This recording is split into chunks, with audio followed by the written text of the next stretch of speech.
Investigadores rusos a finales de los 40 mantuvieron a 5 personas despiertas por 15 días utilizando un estimulante basado en gas. Los tuvieron encerrados en un ambiente sellado para monitorear cuidadosamente el uso de oxígeno, de manera que el gas no los matase, debido a las altas concentraciones de gas.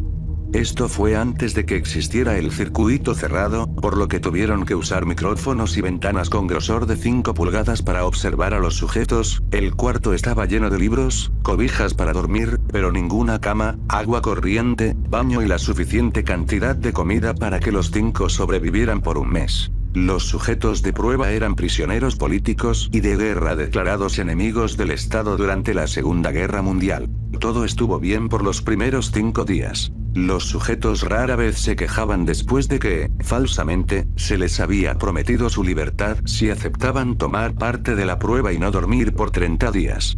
Sus conversaciones y actividades fueron monitoreadas y los científicos notaron que conforme pasaba el tiempo, ellos hablaban sobre incidentes traumáticos de su pasado. Después de 5 días se empezaron a quejar de las circunstancias y eventos que los llevaron a donde estaban y empezaron a demostrar paranoia severa. Dejaron de hablar entre ellos, y comenzaron a murmurar de manera alterna en los micrófonos. De manera extraña, todos parecían creer que podían ganar la confianza de sus captores si traicionaban a sus camaradas. En un principio se creyó que esto era un efecto del gas. Después de 9 días, el primero de ellos empezó a gritar. Corría por todo el cuarto gritando repetidamente por 3 horas seguidas. Después, trató de continuar gritando, pero solo podía dar un grito ocasional. Los científicos postularon que físicamente se había destrozado las cuerdas vocales. La parte más sorprendente de este comportamiento fue cómo sus compañeros reaccionaron a esto. O mejor dicho, como no reaccionaron, continuaban murmurando en los micrófonos hasta que el segundo de los prisioneros comenzó a gritar. 2 de los prisioneros que no gritaban, tomaron los libros y llenaron página tras página de sus propias heces, y de manera calmada, los pusieron sobre las ventanas del cuarto. Los gritos cesaron de repente, al igual que los murmullos de los micrófonos. Pasaron otros 3 días. Los investigadores checaban los micrófonos constantemente para asegurarse de que trabajaban, porque creían que era imposible no escuchar sonidos con 5 personas dentro. El consumo de oxígeno indicaba que los 5 debían seguir vivos. De hecho, el consumo de oxígeno era el necesario para 5 personas que hacían ejercicio extenuante. En la mañana del 14º día, los investigadores hicieron algo que no debían hacer para llamar la atención de los prisioneros. Utilizaron el intercom dentro del cuarto, esperando provocar respuestas de los prisioneros, pues temían que estuviesen muertos, o en estado vegetal. Anunciaron: abriremos el cuarto para probar los micrófonos. Aléjense de las puertas y acuéstense con las manos atrás en el piso o se les disparará. Se le otorgará la libertad a uno de ustedes si obedecen. Para su sorpresa, escucharon solo una frase, con voz calmada: no queremos ser liberados. Hubo un gran debate entre los investigadores y fuerzas militares que financiaban el proyecto. Sin poder provocar más respuestas utilizando el intercom, finalmente se decidió abrir el cuarto a la medianoche del día número 15. Se limpió el gas del cuarto, y se llenó de aire fresco. Inmediatamente, voces de los micrófonos empezaron a objetar. 3 voces diferentes rogaban por la vida de sus seres queridos, que encendieran el gas nuevamente. Se abrió el cuarto para sacar a los prisioneros. Gritaron más fuerte que nunca, al igual que los soldados, cuando vieron lo que había dentro. 4 de los sujetos seguían vivos. Las raciones de los pasados 5 días no habían sido tocadas. Habían pedazos de carne de las costillas y pantorrillas del sujeto muerto colocados dentro del drenaje del centro del cuarto, bloqueándolo, permitiendo que 4 pulgadas de agua se acumulara en el piso. Los 4 sobrevivientes también tenían pedazos de piel y carne arrancada de sus cuerpos. La destrucción de tejidos y la exposición de huesos en la punta de sus dedos indicaba que las heridas fueron infligidas por las manos, y no con los dientes, como era de suponerse. Al examinarlos, se descubrió que la mayoría de las heridas fueron autoinfligidas en su mayoría. La piel y los órganos de detrás de las costillas fueron removidos, mientras que el corazón, los pulmones y el diafragma seguían en su lugar. El tracto digestivo de los 4 sujetos podía verse trabajar, digiriendo comida. rápidamente se hizo aparente estaban digiriendo su propia carne, y que ellos la arrancaron y se la comieron en el transcurso de los días. La mayoría de los soldados eran fuerzas especiales rusas en las instalaciones, pero aún así, muchos se negaron a regresar al cuarto para sacar a los prisioneros. Estos, sin embargo, insistían a gritos que los dejaran dentro y de manera alterna rogaron y demandaron que se encendiera el gas nuevamente, para evitar quedarse dormidos. Para sorpresa de todos, los sujetos pusieron una resistencia feroz durante la extracción. Un soldado ruso falleció cuando uno de los sujetos le mordió el cuello, otro fue gravemente herido cuando otro de los prisioneros le mordió la arteria femoral y los testículos. Otros 5 soldados perdieron la vida, si se cuentan a aquellos que se quitaron la vida en las semanas consecuentes al incidente. Durante la lucha, uno de los prisioneros dañó su bazo, sangrando de manera casi inmediata. Se intentó sedar al sujeto, pero fue imposible. Se le inyectó más de 10 veces de la dosis humana de morfina, y aún así luchó como un animal rodeado, rompiendo las costillas y un brazo de un doctor. Se veía latir su corazón al máximo por 2 minutos completos, mientras se desangraba, y continuó gritando por más de 3 minutos, atacando a quien se le acercara, repitiendo la palabra más una y otra vez, cada vez más débil, hasta que cayó en silencio. Los otros 3 sobrevivientes fueron inmovilizados fuertemente y llevados hacia instalaciones médicas. 2 de ellos, con cuerdas vocales intactas, demandaban continuamente más gas para permanecer despiertos. El más herido de los 3, fue llevado al único cuarto de cirugía que había en las instalaciones. En el proceso de su preparación para colocar nuevamente sus órganos en su lugar, se notó que el sujeto era totalmente inmune a los sedantes. Peleó furiosamente cuando el gas anestésico se le estaba colocando. Se necesitó un poco más de anestesia de la normal para sedarlo, pero al momento que sus ojos se cerraron, su corazón se detuvo. En la autopsia, se encontró que en su sangre había 3 veces la cantidad normal de oxígeno. También se rompió 9 huesos en la lucha para no ser controlado. El segundo sobreviviente, era el que primero gritó del grupo. Con sus cuerdas vocales destruidas, no pudo objetar la cirugía, y solo reaccionaba agitando violentamente la cabeza en desacuerdo cuando se le administraba el gas anestésico. Afirmó violentamente con la cabeza cuando alguien sugirió hacer la cirugía sin anestesia, y no reaccionó durante la misma, que duró 6 horas en la cual se intentó reemplazar sus órganos abdominales y cubrirlo con lo que quedaba de su piel.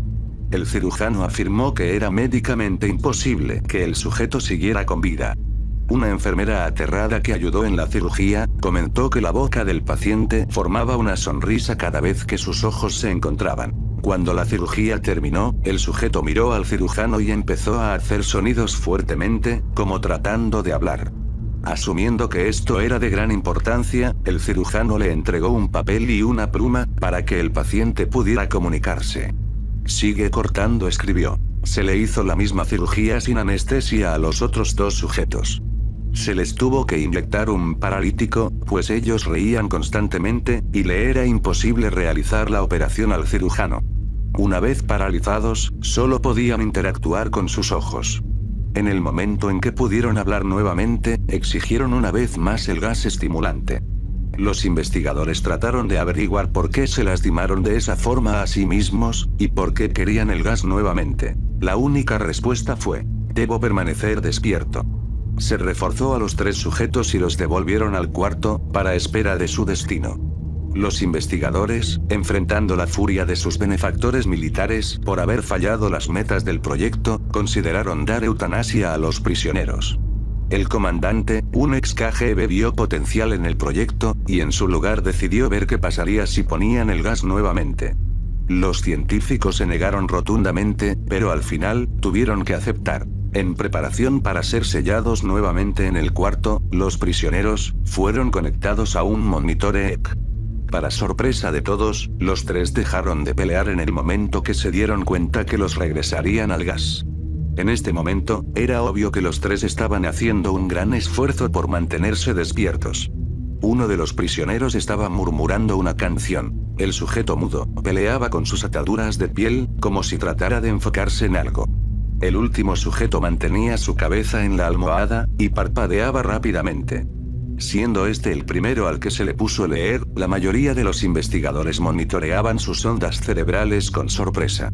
Eran normales la mayor parte del tiempo, aunque algunas veces aparecía una línea recta de manera inexplicable.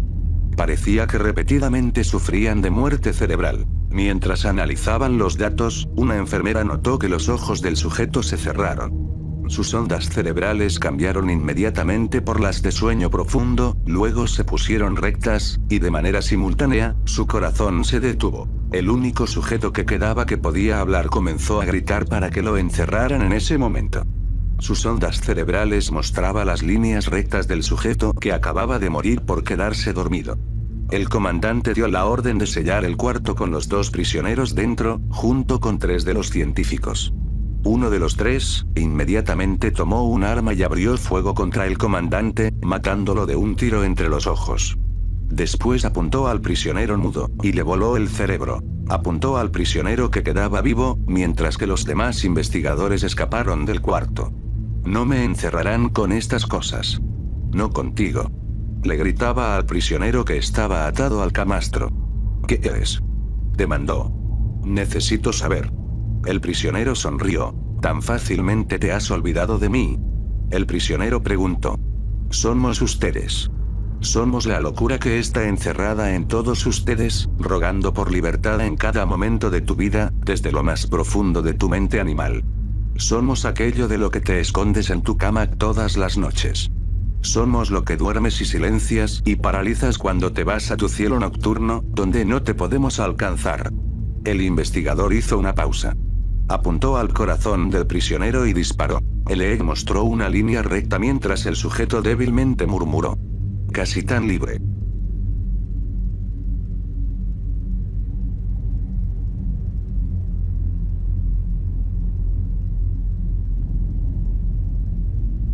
Es extraño lo que el miedo y la ignorancia hacen a la altiva raza humana. En nuestra propia y retorcida creatividad, nos insensibilizamos ante nuestra propia perdición. Y al final, habremos plagiado o parodiado nuestra propia desaparición. Siempre hemos sido felizmente inconscientes de nuestra realidad, ya que nuestra propia superioridad siempre nos ha parecido constante y cegadora. Puede que la raza humana siempre haya sabido que somos nuestro peor enemigo, sin embargo hemos permitido que ese conocimiento tenga un lugar cerca de nosotros sin su merecido temor, como se haría con una mascota exótica. Se ha infiltrado en nuestras vidas. Durante décadas nos hemos preparado de forma infantil para que nuestra propia raza se vuelva descerebradamente contra nosotros, invadida por el impulso de matar y consumir. La filosofía infectó la cultura pop y el entretenimiento, insensibilizando así a la humanidad. La humanidad, que en un esfuerzo por sacar provecho de la idea, diseñó cosas para combatir este suceso. Casas de hormigón con habitaciones seguras. Vehículos cubiertos de blindaje. Armas y objetivos para acribillar con munición gastada a las masas aburridas que siguen las tendencias. Películas, novelas y programas de televisión dedicados a la fantasía del valiente guerrero con un fusil de asalto en una mano y una mochila en la otra, emprendiendo una tras otra una gloriosa y emocionante aventura de supervivencia. La humanidad, que durante mucho tiempo ha creado sus propios monstruos a los que combatir, escapar, prevenir y predecir.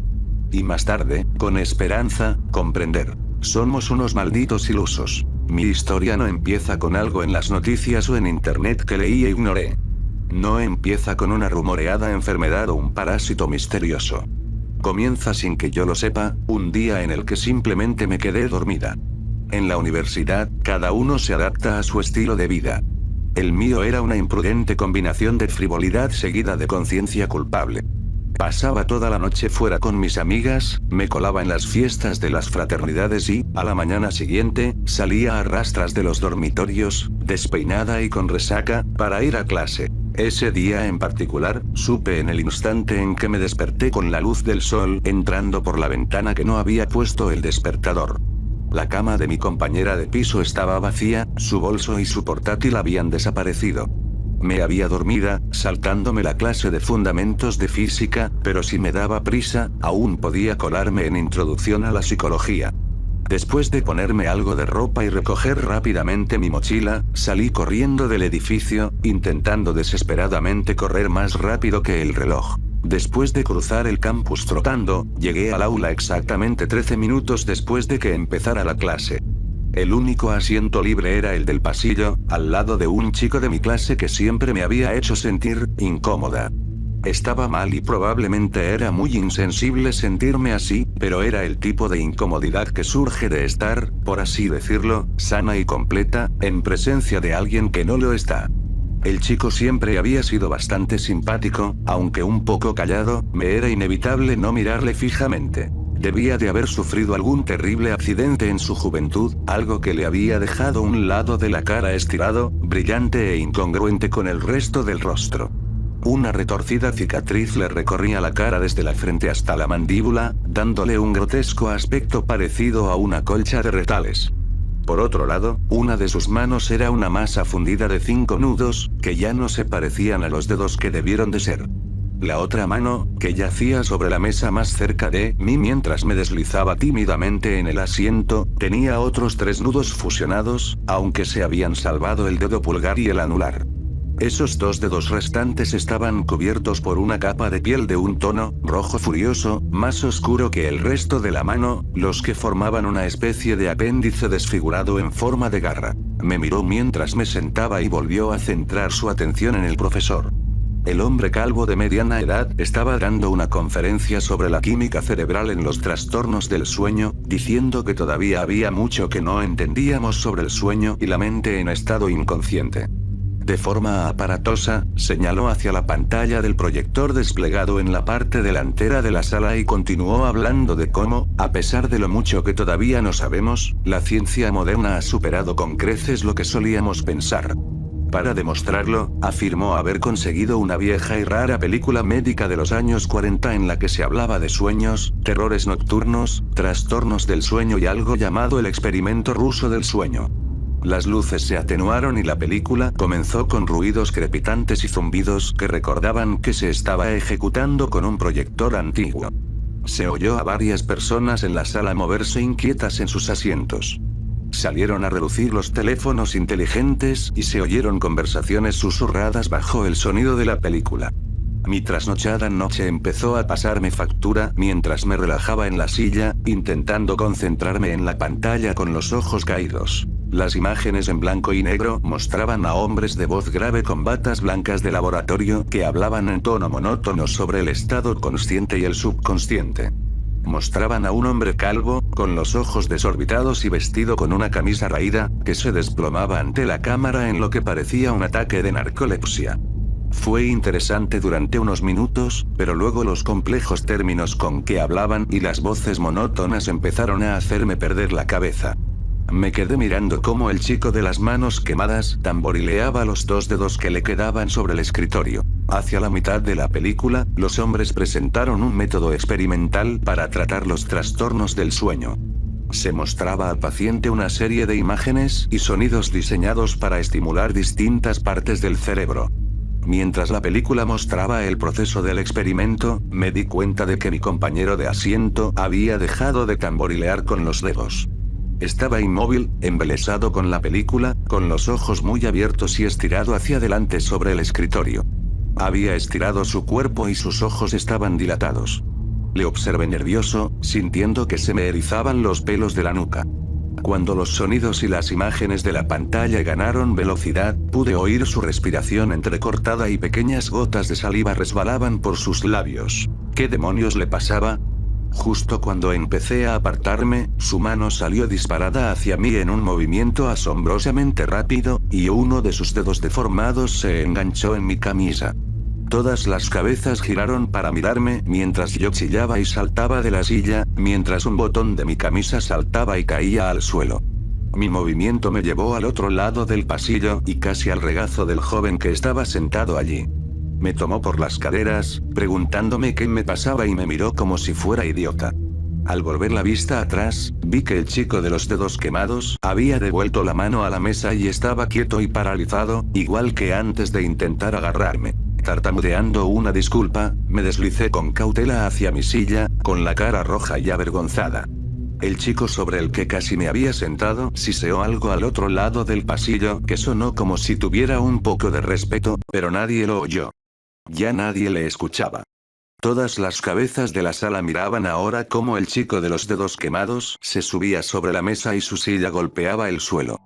Con la cabeza casi rozando el bajo techo, se enderezó para mirar la película, con los hombros echados hacia atrás de forma poco natural y balanceándose ligeramente en el sitio. Las preguntas de los instructores se ahogaron cuando el chico empezó a gritar sandeces a la pantalla en un horrible tono gutural. El sonido hizo que un escalofrío se abriera en abanico sobre mi piel. El alumno que estaba sentado a su otro lado le miró con preocupación y alargó la mano para tocarle la pierna. En ese momento, todos estábamos inmersos en nuestras películas, nuestros videojuegos y nuestras ideas imaginarias. No íbamos armados con AK-47. No teníamos coches blindados ni búnkeres de hormigón a los que escapar, ni un valiente héroe justiciero que viniera a rescatarnos. Éramos una habitación llena de chicos, ni siquiera armados con nuestro ingenio. Así que cuando el tipo de los dedos quemados se dio la vuelta y agarró a su otro compañero de asiento por el pelo con los dedos que le quedaban, tirándole del cuello hacia un lado antes de hincarle el diente, hubo un momento, un respiro de silencio con conmoción. Un silencio lleno del húmedo sonido del aplastamiento de la carne y el desgarro del cartílago. Alguien gritó. Un estridente aullido histérico de terror que envió una percusión a través de la habitación, rompiendo el delicado hechizo del shock. Las personas más cercanas al brutal espectáculo estiraban sus manos y se atropellaban unas sobre otras para escapar. Las sillas cayeron al suelo, casi en silencio en medio del griterío.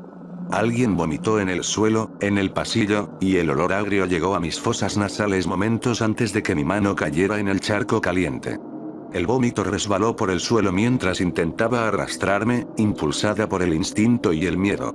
Alguien me empujó, aplastándome la mano bajo un pie que corría y añadiendo mi propio grito de agonía al caos de sonido y movimiento.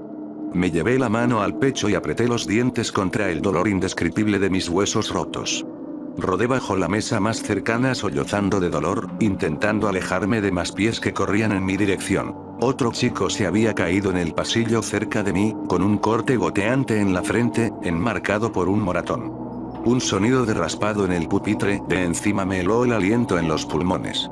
El golpeteo constante pasó por encima, los pies que causaban el sonido aterrizaron de golpe al suelo a escasos metros de mí. Al no poder ver completamente alrededor de la chapa metálica que cubría las patas del pupitre, lo único que pude hacer fue escuchar cómo se producía un chirrido de piel contra baldosa y el chico a mi lado en el pasillo era arrastrado fuera de mi vista, dejando a su paso un reguero de sangre. Lloriqueando de miedo, me arrastré hacia atrás por la fila y me detuve para hacerme un ovillo y curarme la mano herida. Fue entonces cuando me di cuenta de lo silenciosa que se había vuelto la clase.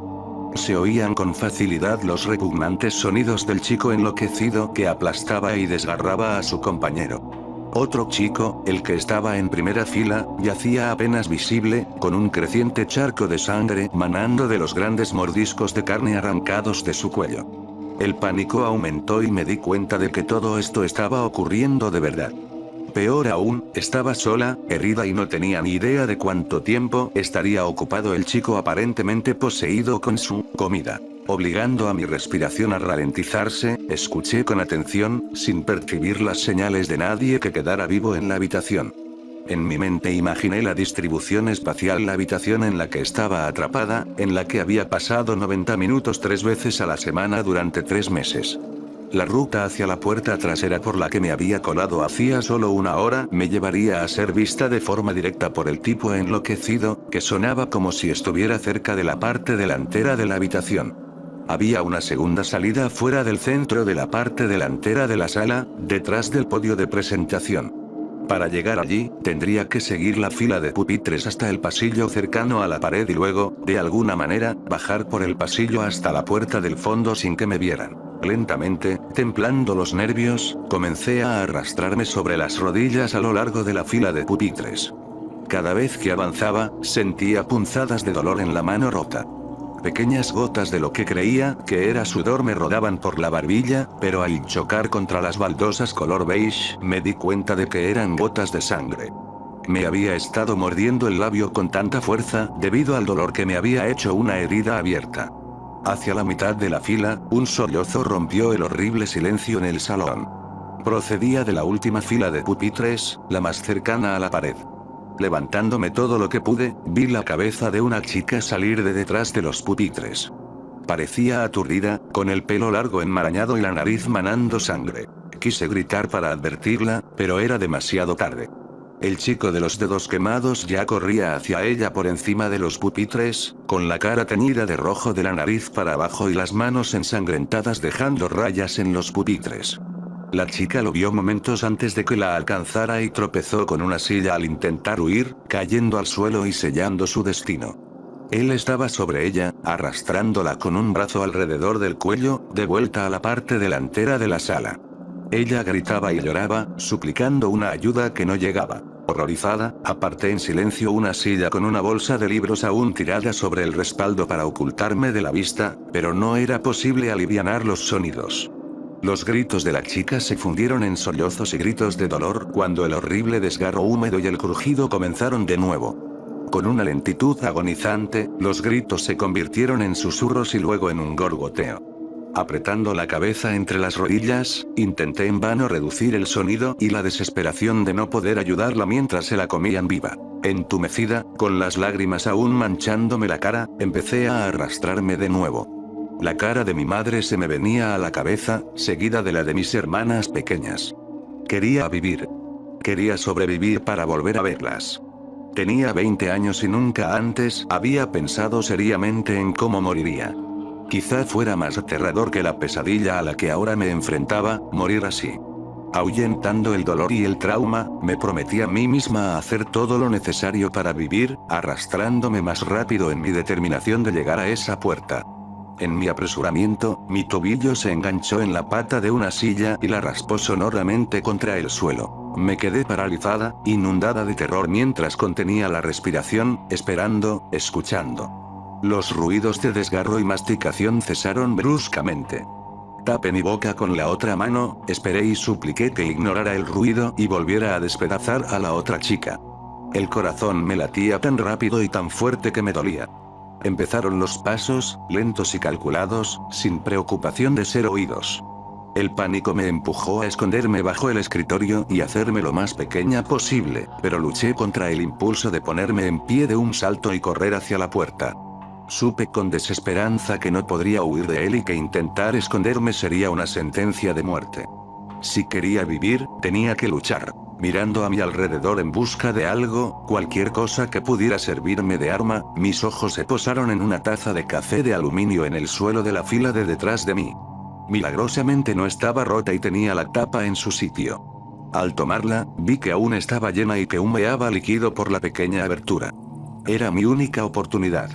Apretando la taza contra mi pecho, escuché los pasos que se acercaban por el muchacho enloquecido que trepaba por el escritorio. Pero fue el siguiente sonido el que me heló hasta la médula y me acompañó hasta el día de mi muerte. Puedo olerte. Puedo oler tu miedo.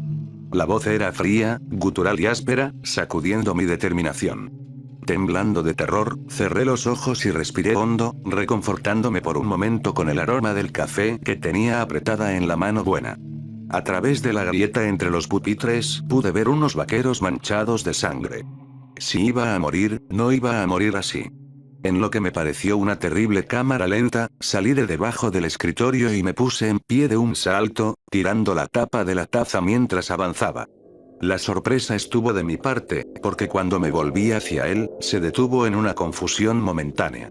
Su imagen, la del chico que una vez había sido mi tranquilo compañero de clase, se grabó en mi cerebro. Estaba cubierto de sangre. Su rostro, de un rojo tan intenso, parecía como si llevara una máscara.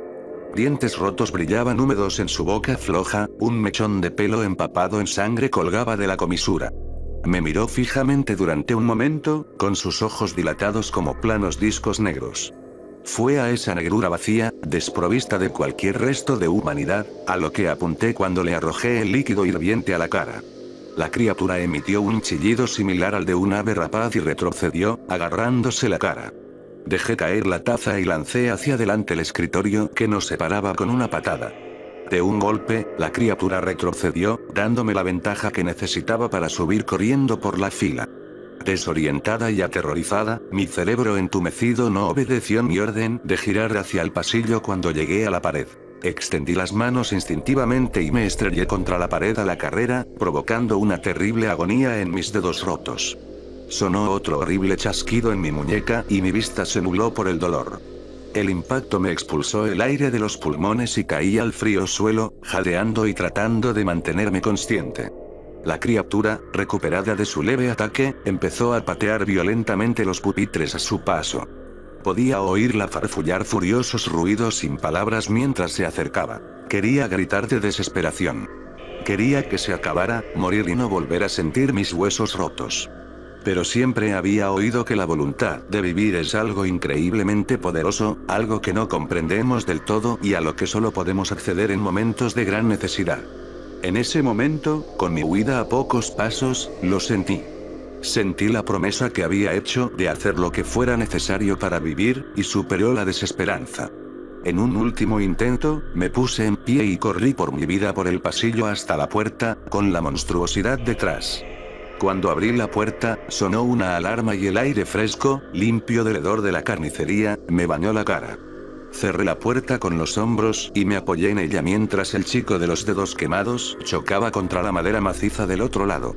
Había una delgada ventana rectangular en la puerta que ofrecía una vista espantosa del muchacho enloquecido que se lanzaba una y otra vez contra la puerta, manchando de sangre y saliva el cristal mientras intentaba alcanzarme. Cuanto más embestía la puerta, más enfurecido parecía estar, y los golpes de su cuerpo eran cada vez más fuertes y frenéticos. Las suelas de mis zapatillas empezaron a perder agarre, deslizándose hacia atrás con cada percusión. Sabiendo que mi única opción era correr, observé a través de la ventana, decidiendo huir cuando él retrocediera para otro asalto a la puerta. Como si oyera mis pensamientos, el muchacho enloquecido vaciló junto a la ventana, observándome con aquellos ojos negros. Justo cuando empezaba a retroceder, de repente su cabeza se sacudió violentamente sobre su cuello, un fino rocío de sangre y materia cerebral salpicó la ventana. Me preparé para un último impacto que nunca llegó. En lugar de eso, vi cómo el chico de los dedos quemados se desplomaba en el suelo, con un enorme agujero en la cabeza. Contemplando el cadáver, un breve temor me hizo pensar que el cuerpo se reanimaría de repente al estilo clásico de las películas de terror. Pero seguía inmóvil, con la cabeza llena de sangre. Unos minutos después, un hombre corpulento con la cabeza rapada y vestido con un uniforme negro entró por la puerta. No reconocí la mayoría de los parches e insignias del uniforme. Llevaba colgada a la espalda una pistola de aspecto letal que explicaba cómo mi trastornado compañero de clase había llegado a su repentino final. Pronunció una rápida cadena de códigos en una radio que llevaba colgada del hombro y se acercó a donde yo estaba sentada, acurrucada contra la pared. Tenía el rostro serio, pero la voz suave cuando me tendió la mano para ayudarme a ponerme en pie, diciéndome que estaba bien y que ahora estaba a salvo. Aunque no me dijo nada más, me sacó de aquella habitación de pesadilla. Las horas siguientes fueron un borrón de habitaciones de hospital, dolor y la cara de mi madre acariciándome el pelo y llamándome su niña valiente. Vinieron a verme hombres y mujeres con trajes caros, enseñando placas y dándome nombres demasiado genéricos para no ser alias.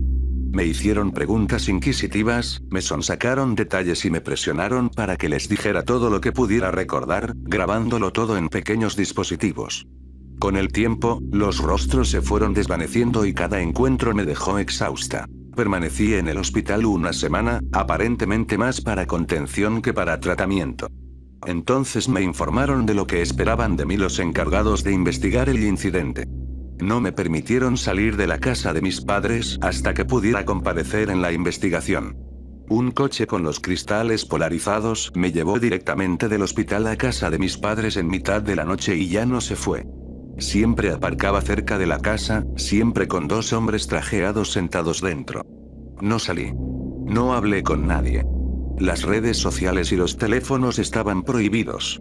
Vi cómo las cadenas de noticias silenciaban la masacre hasta que solo la mencionaban brevemente como un asesinato, sin más detalles. Nada sobre la película, nada sobre cómo murieron los estudiantes. Cuando hice mi aparición en la investigación, supe que la verdad era mucho más aterradora. Tras unas semanas de aislamiento, el coche oscuro volvió a recogerme y me transportó a un edificio irreconocible, lejos de la ciudad.